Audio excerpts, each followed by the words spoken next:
사랑하는 아버지 하나님, 지금 이곳을 오직 성령님으로 충만하게 하시옵소서.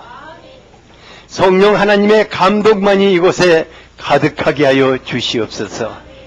사랑하는 성령님, 당신이 우리의 보혜사로 오신 것을 감사합니다. 이 시간 아버지로 임하시옵소서. 아버지를 알게 하여 주시옵소서.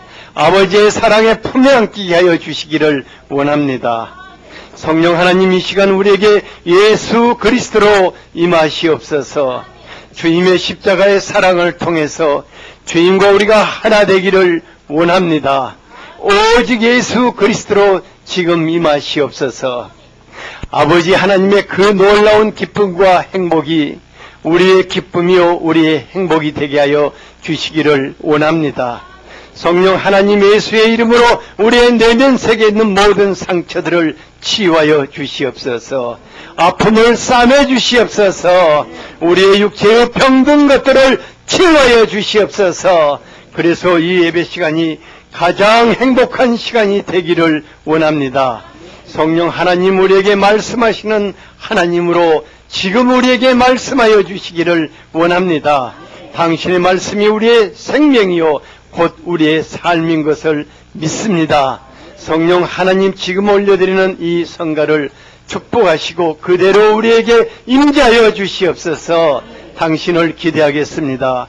예수 그리스도 이름으로 기도하였습니다. 아멘.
말씀입니다. 누가복음 3장 1절에서 17절입니다. 다 함께 읽겠습니다. 디베료 황제가 통치한 지 15해 곧 본디오 빌라도가 유대의 총독으로 헤롯이 갈릴리의 분봉왕으로 그 동생 빌립이 이두레와 드라고니 지방의 분봉왕으로 루사니아가 아빌레네의 분봉왕으로 안나스와 가야바가 대제사장으로 있을 때에 하나님의 말씀이 빈들에서 사가랴의 아들 요한에게 임한지라.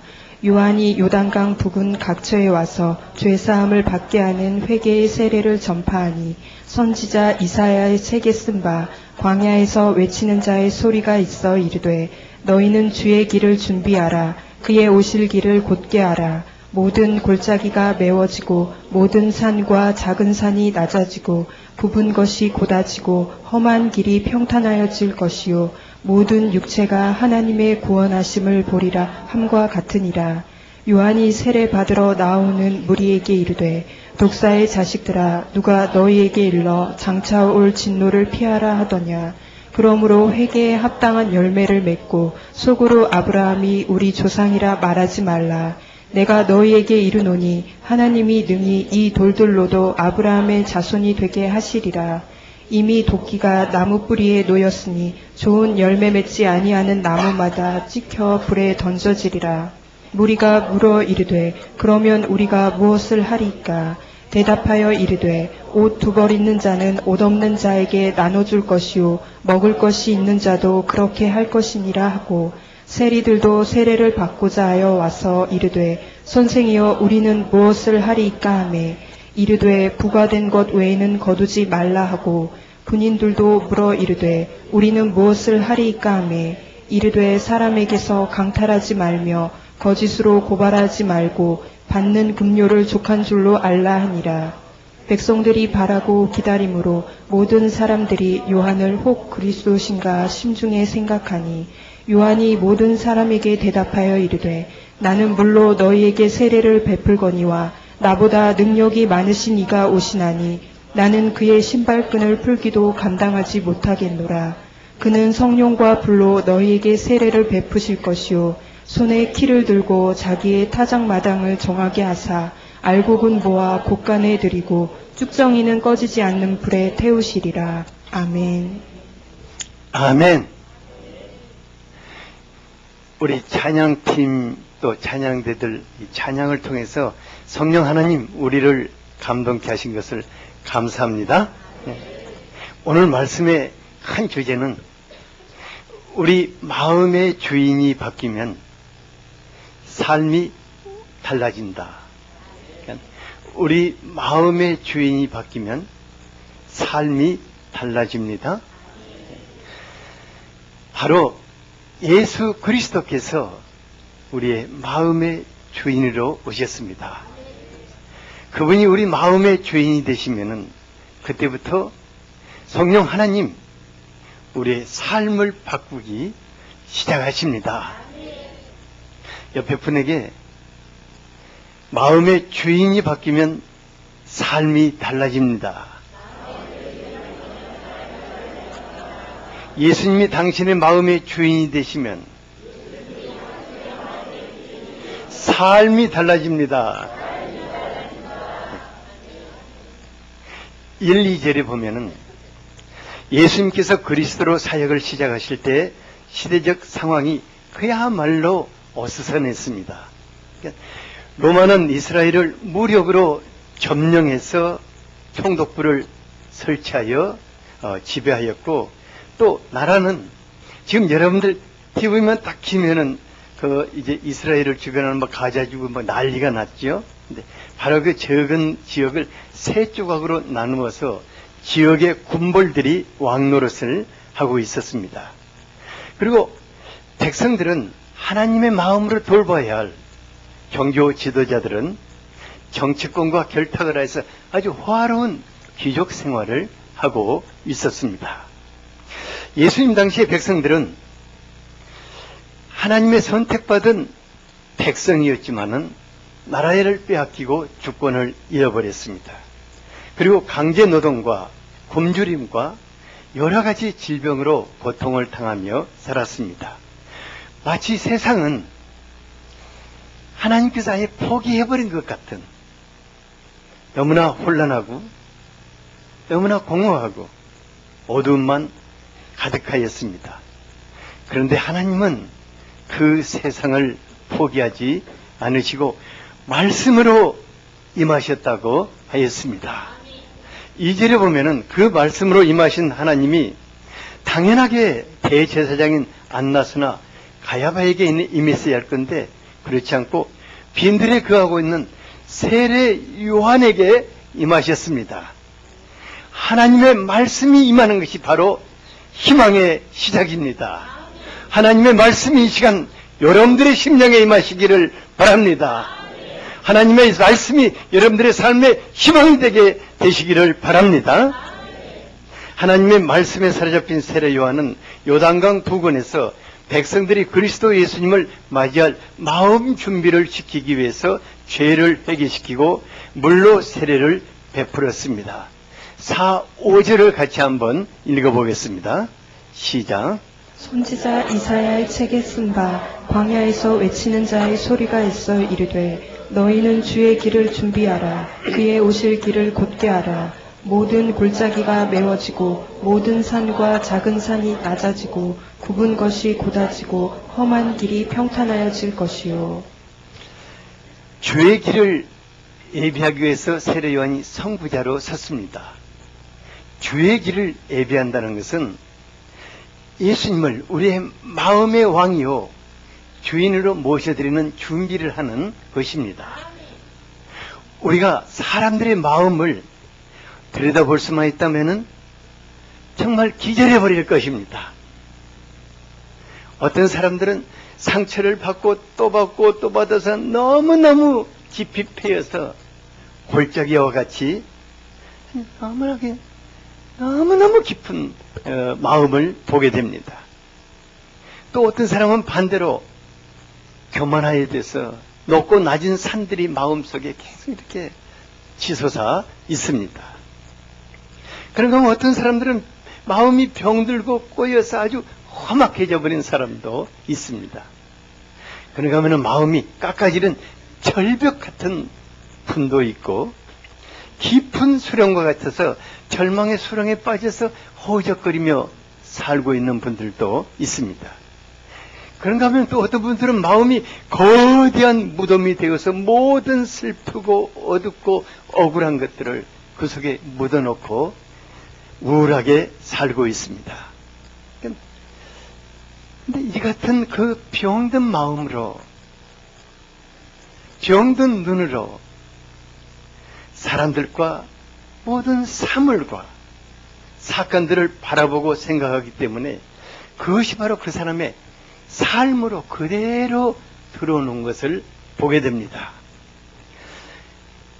이런 병든 마음으로 사랑하는 아내를 대하게 되고 남편을 대하게 되고 그 소중한 자식들을 대하게 되니까 얼마나 사랑하는 사람들이 상처를 입고 고통을 하고 또 더 패이고 더 높아지고 더 병들게 되는 것을 볼 수가 있습니다.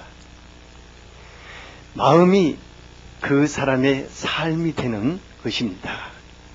그리고 또 삶이 그 사람의 마음으로 다시 돌아오게 됩니다. 그래서 인생 전체를 불행하게 만들어버리는 것입니다. 사람의 마음이 왜 이렇게 황폐하게 되었을까? 왜 이렇게 파이고 높아지고 뒤틀려 있을까? 이것은 마음의 주인이 없고 그 마음의 관리자가 없기 때문입니다. 마음의 주인이 없으면 그 사람의 기질대로 가버립니다. 그런가 하면 그 사람의 죄의 소욕대로 형성됩니다. 그래서 마음의 주인이 절실합니다. 마음의 관리자가 절대적으로 필요한 것입니다. 예수님이 우리 마음의 주인으로 오셨습니다. 예수님이 우리 마음의 주인이 되실 때 성령님은 우리의 마음의 관리자가 됩니다. 그래서 우리의 마음이 하나님의 동상 같고 평화롭고 아름답고 행복하게 만들어져 가는 것을 볼 수 있습니다. 하지만 마음의 주인을 모시지 않고 사는 사람들은 그 이상한 것들이 뭐지요? 악한 영들이, 귀신들이 마음으로 찾아 들어와서 주저앉아요. 그리고 그것을 자기 마음인 양 난장판을 벌리고 있습니다. 그러니까 이때부터 내 마음을 알 길이 없는 거예요. 자기 분열에 시달리는 거예요. 하루만 수십 번씩 아침에 마음 틀리고 점심에 마음 틀리고 저녁에 마음 틀리고 사람 만나면 또 틀려지고 계속해서 요동치는 마음을 볼 수 있습니다. 왜냐하면 내 안에 있는 가짜 주인이 내 마음을 난장판을 치는 만큼 내 마음이 요동을 치게 되는 것입니다. 마음 관리를 안 하는 대표적인 신뢰가 우울증입니다. 요즘 우리나라는 남자 여자 할 것 없이 옛날에는 우울증이 주로 여자들의 질병이었는데 요즘은 남자 여자 할 것 없이 전부 다 우울증에 시달리며 죽을 생각을 하고 살아가고 있어요.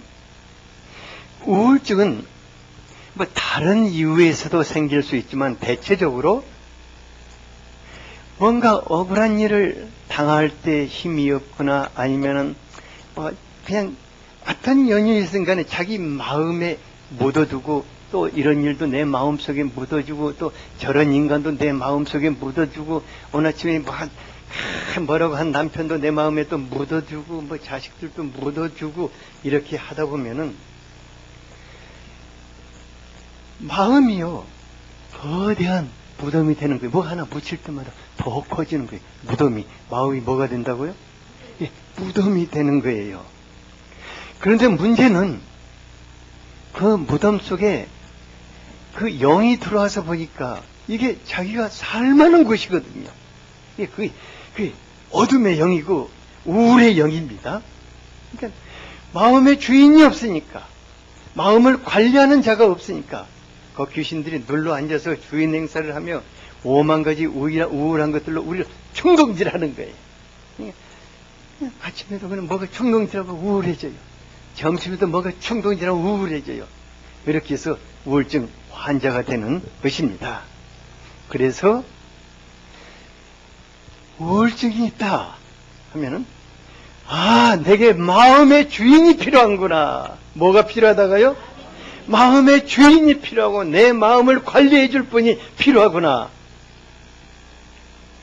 마음이 건강하지 못한 분들, 마음이 병들어 있는 분들은 마음의 주인이신 예수님이 절실한 것입니다.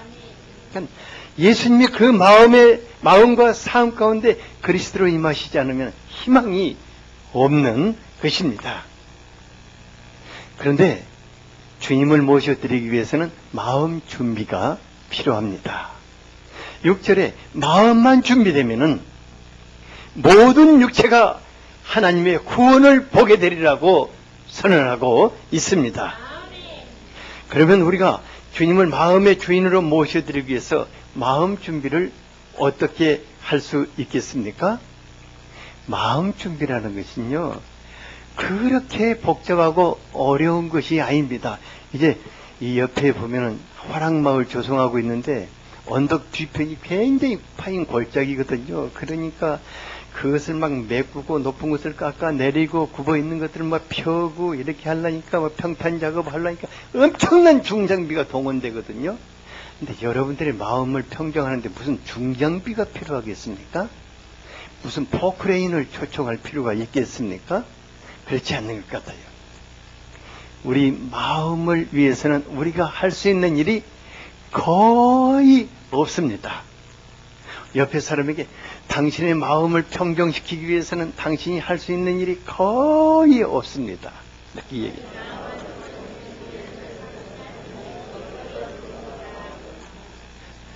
무슨 일을 해야 하는가?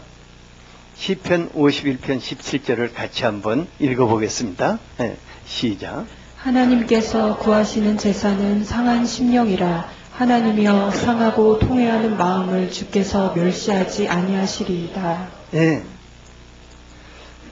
마음이 병든 사람들은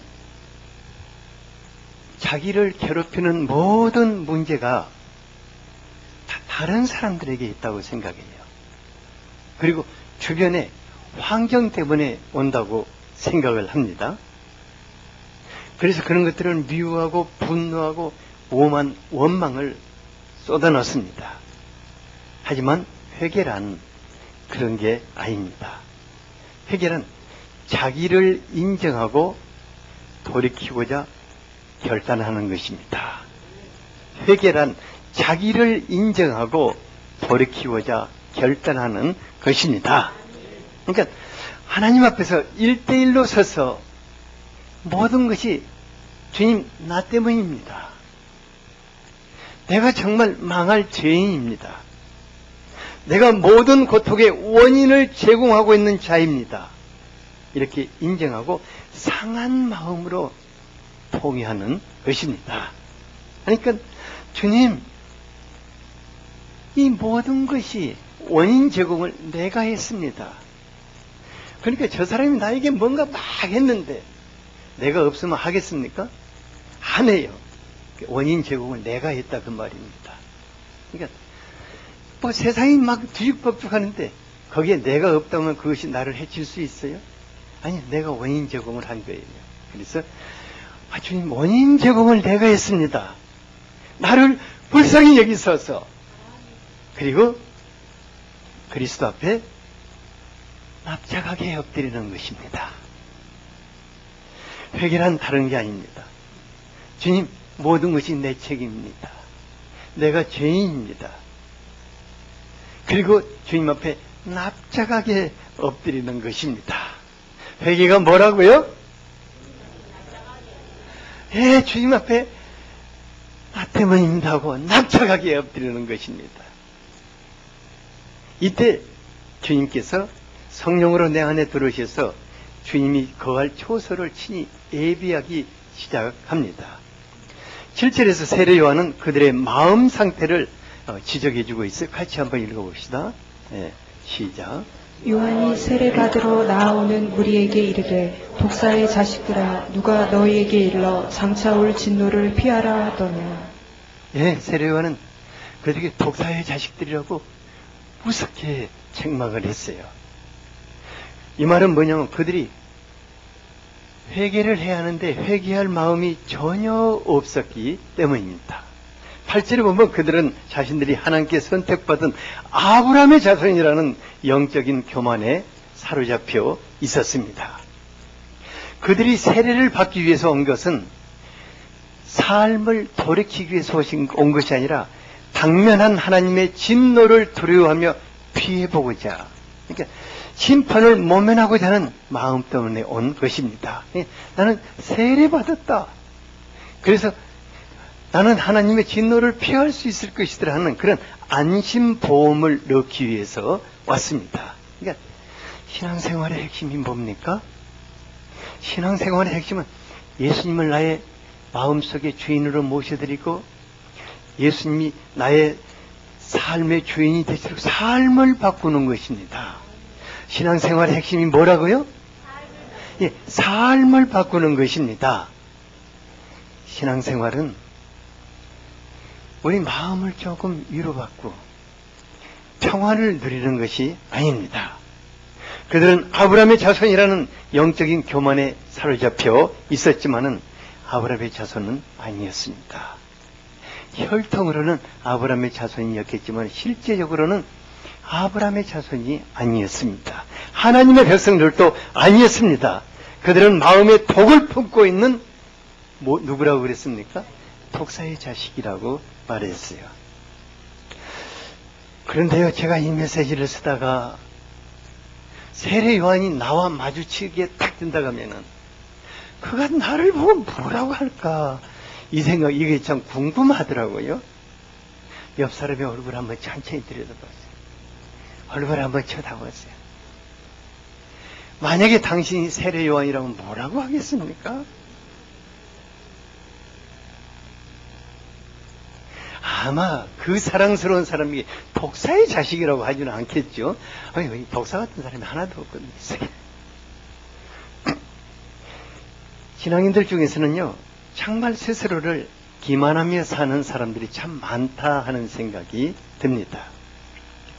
우리의 마음에 무엇이 지배하고 있는가? 또 우리가 어떤 삶을 살고 있는가? 여기에 따라서 우리의 존재가 달라질 것입니다. 마음의 분노와 미움과 독을 품고 사는 사람들은 누구라고 그랬어요? 네.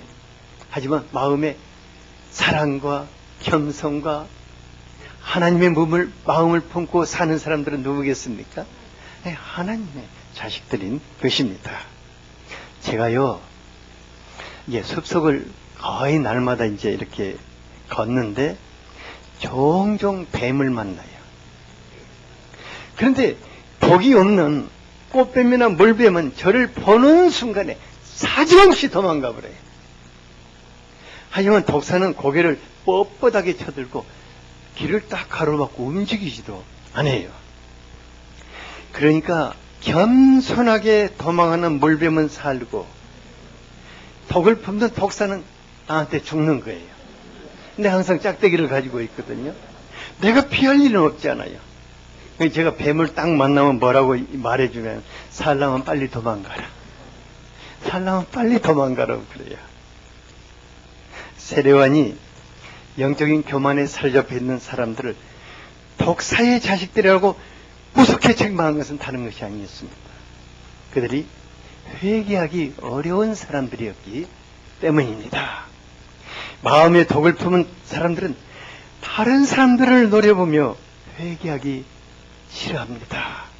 그러니까 시기와 미움과 분노와 증오와 가득 찬 독한 마을로 다른 사람들을 이렇게 막 공격하는 것을 일삼는 그 사람은 저주와 독을 누가 마시겠습니까? 본인이 마시는 거예요. 그잖아요. 우리 여기 지금 반영화 집사님이 있거든요. 제가 반영화 집사님을 향해서 이렇게 막 그냥 막 독한 말을 퍼부었다 갑시다. 근데 반영화 집사를 듣는 순간에 뭐라 하냐면 털어버려. 귀를 다 털어버려. 귀를 털어버리고 당신에게 갈지어다.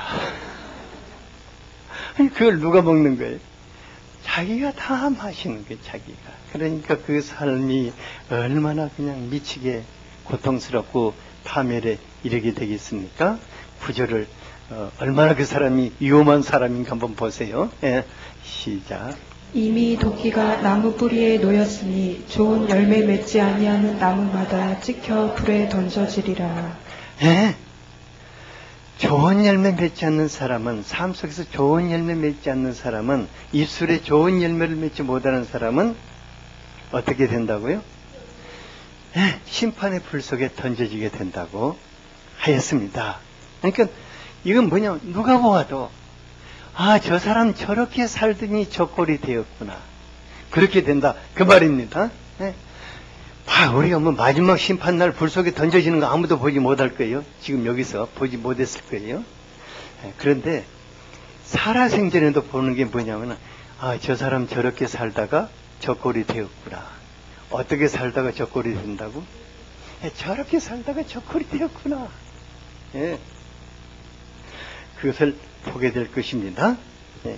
그래서 세례 요한은 뭐라고 하냐면은, 당신들이 정말 마음에 그분을 모셔드리고 싶다면 삶의 열매를 맺으십시오 하고 11절에서 14절까지 구체적으로 삶을 말해주고 있습니다. 많이 가진 사람은 없는 사람과 나누고, 세무서 직원들은 정직한 마음으로 세금을 걷어들이고 삥땅 치지 말고, 공권력을 가진 사람들은 청빈한 마음으로 살라고 하였습니다. 삶의 열매가 그 사람을 말해줍니다. 마태복음 7장 16절에서 19절을 같이 한번 읽어보죠. 시작. 그들을 알지니 가시나무에서 포도를 또는 엉겅퀴에서 무화과를 따겠느냐. 이와 같이 좋은 나무마다 아름다운 열매를 맺고 못된 나무가 나쁜 열매를 맺나니, 좋은 나무가 나쁜 열매를 맺을 수 없고 못된 나무가 아름다운 열매를 맺을 수 없느니라. 아름다운 열매를 맺지 아니하는 나무마다 찍혀 불에 던져지느니라. 예, 우리 모두가 정말 좋은 열매를 맺어야 할 줄 압니다. 하나님의 아들, 딸들, 선한 사랑의 열매가 맺혀야겠지 않습니까? 그렇다면 우리가 하나님의 거울 앞에서 평소에 내가 어떤 생각을 하고 있지? 한번 점검 한번 해보시기 바랍니다. 내 말이 어떤가? 내 말이 평소에 어떤가? 남편이나 아내에게 물어보시기 바랍니다. 그리고 내 주변에 어떤 열매가 맺혀있는가 정직하게 이렇게 살펴보면서 내가 이 부분을 돌이켜야겠다. 이 부분을 돌이켜야겠다고 찾게 될 수 있기를 바랍니다.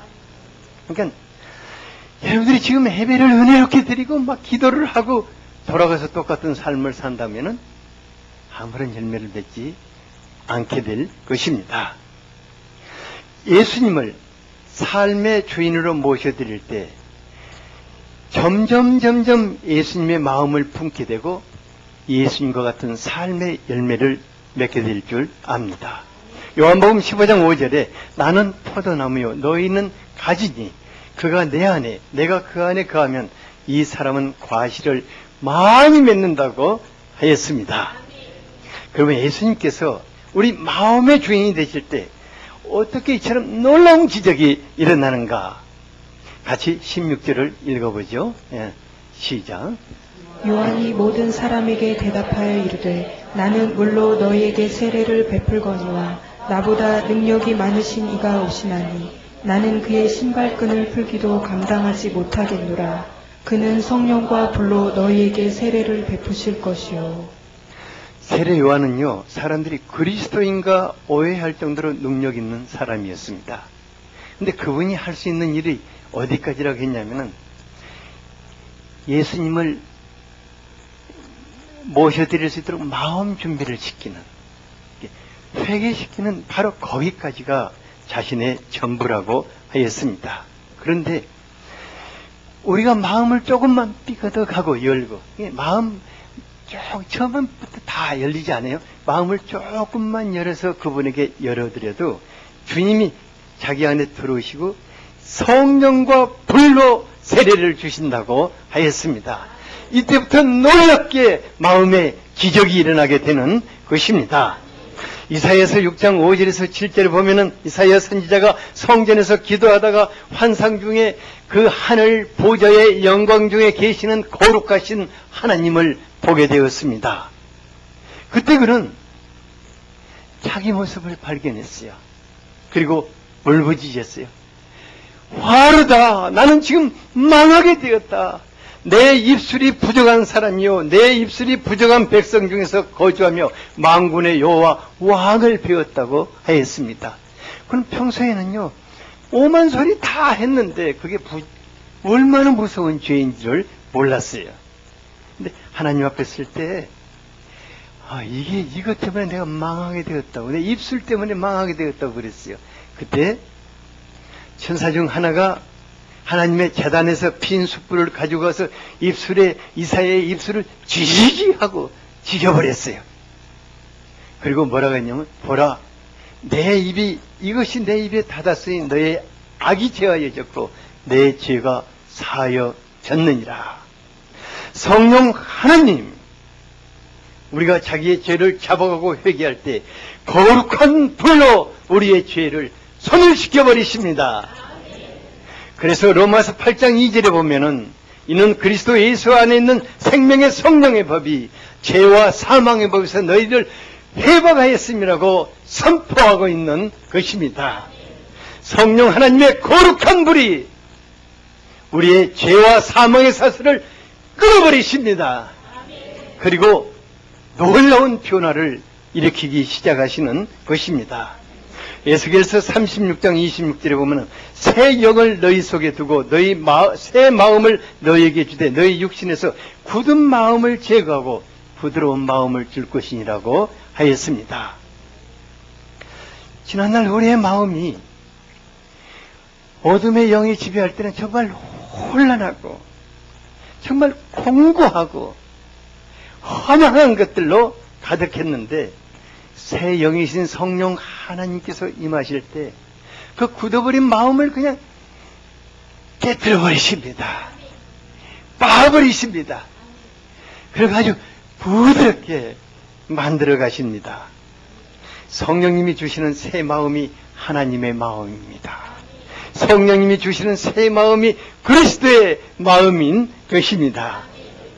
제가요, 오랜 세월 동안 예수님의 마음을 품는 좋은 목자로 살고 싶었어요. 그래서 빌립보서 2장 5절 말씀, 너희 안에 이 마음을 품으라, 그리스도 예수의 마음이, 이 말씀을 인생 요절로 잡고 정말 예수님의 마음을 좀 품어보고자 하였어요. 근데 뭔가 예수님의 마음을 품고자 하고 내 마음을 뛰어넘었는데 또 보면 그 자리에 내 마음이 있어요. 어떻게 하면 내가 예수님의 마음을 좀 가져볼 수 없을까 하고 또 뭐 하지만은 또 그건 내 마음이에요. 그런데 성령님이 내 마음의 관리자로 이렇게 오실 때, 내가 성령님을 제 마음에 모시고 살 때 놀랍게 그분이 아버지의 마음으로 임하셨습니다. 그리고 놀랍게 예수 그리스도의 마음으로 임하셨어요. 그러니까 제 마음이 아니라 그분이 아버지의 마음, 예수 그리스도의 마음으로 임하셔서 사람들을 돌보게 하시는 거예요. 그래, 얼마나 놀랍겠어요. 근데 그것뿐만 아니라 성령 하나님이 제 마음속에 들어오심으로 제 마음을 그리스도의 보좌로 삼으시는 것을 보았습니다. 그래서 내 마음이 거룩한 그분의 성전이 되는 거예요. 또 놀라운 것은 그분이 내 마음속에 들어오심과 함께 제 마음이 변할 뿐만 아니라 삶이 변하는 것을 보게 되었습니다. 그리고 내 주변의 환경이 막 변해가는 것을 보았습니다. 저만 그러는 거 아니까? 아니, 그렇지 않더라고. 다 그렇더라고요. 내가 좀 날마다 변한다고 그래요. 내 삶에서 기적이 자꾸 일어나고 있다고 말하고 있어요. 근데 이것은 다른 것이 아닙니다. 성령께서 우리의 마음을 변하시면서 우리의 삶을 바꿔나가시기 때문입니다. 그래서 마음의 주인이 바뀌면은 뭐가 바뀐다? 삶이 변하는 것입니다. 그리스도를 마음의 주인으로 모셔드리는 사람들은 날마다 주님의 영광을 기대할 수가 있습니다. 그런데 우리가 날마다 회개할 것이 하나 있습니다. 날마다 회개할 것이 있는데 그것이 뭐냐면은 오늘 내 마음속에 들어오는 것, 오늘 내 마음속에 들어와서 주저앉고자 하는 것, 이것을 밀어내버려야 합니다. 오늘 내 마음속에 어떤 욕심이 들어왔다면 이것을 밀어내버려야 합니다. 오늘 내 마음속에 어떤 미운 마음이 들어왔다면 이걸 밀어내버려야 합니다. 오늘 내 마음속에 어떤 사람에 대한 거부 반응이 생겼다면 이것을 밀어내버려야 합니다. 오늘 내 마음속에 어떤 절망감이 왔다면 이것을 밀어내버려야 합니다. 그러니까요, 날마다 마음속에 들어오서 자리 잡고 자는 것을 밀어내버려야 합니다. 옆 사람에게 오늘 당신의 마음속에 자리 잡는 것을 밀어내버려야 합니다.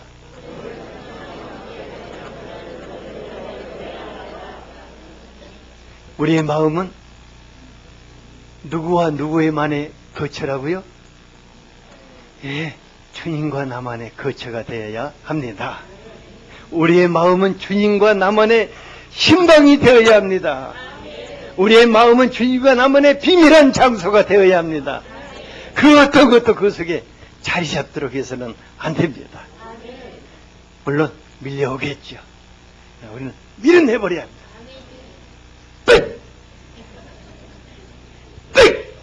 여기가 어딘 줄 알고 나가라고 밀어내버려야 합니다. 주님과 여러분들의 그 장소가 되기를 바랍니다. 예수님을 내 마음의 주인으로 모셔드리는 사람들은 누가복음을 거니시는 예수님이 자신의 삶 속으로 들어오시는 것을 보게 될 것입니다. 그리고 주님의 영광을 자신의 삶 속에서 보게 될 것입니다. 오늘요, 지금 이 말씀으로 주님 내 마음속에 있는 것을 지금 밀어내고자 합니다. 성령 하나님 도와주십시오. 주님이 내 마음의 주인이십니다. 왕이십니다. 내 삶을 바꾸시옵소서. 간절하게 한번 기도하겠습니다. 주여, 아버지 하나님, 우리의 마음은 오직 주님의 것입니다. 우리의 마음은 주님 외에 다른 것이 있어서는 안 되겠습니다. 주님, 우리의 마음속에 어떤 억울함이 있든, 어떤 슬픔이 있든, 어떤 분노가 있든, 어떤 고통이 있든, 어떤 아픔이 있든, 이것을 내가 밀어내버리기를 원합니다. 성령 하나님, 내 마음을 새롭게 하여 주시옵소서. 성령 하나님, 내 마음을 새롭게 하여 주시옵소서. 오직 내 마음이 주님만이 계시기를 원합니다. 오직 내 마음이 주님으로만 충만하기를 원합니다. 오직 내 마음이 주님께 드려지는 신방이 되기를 원합니다. 거룩한 성전이 되기를 원합니다. 주님만 나만의 보초가 되기를 원합니다. 거룩하신 주님, 내 안에 임하시옵소서. 내 안에 주인으로 오셔서 내 삶을 당신의 것으로 채우시고 내 삶을 당신을 보게 하여 주시기를 간곡히 기도합니다. 예수 그리스도 이름으로 기도하였습니다.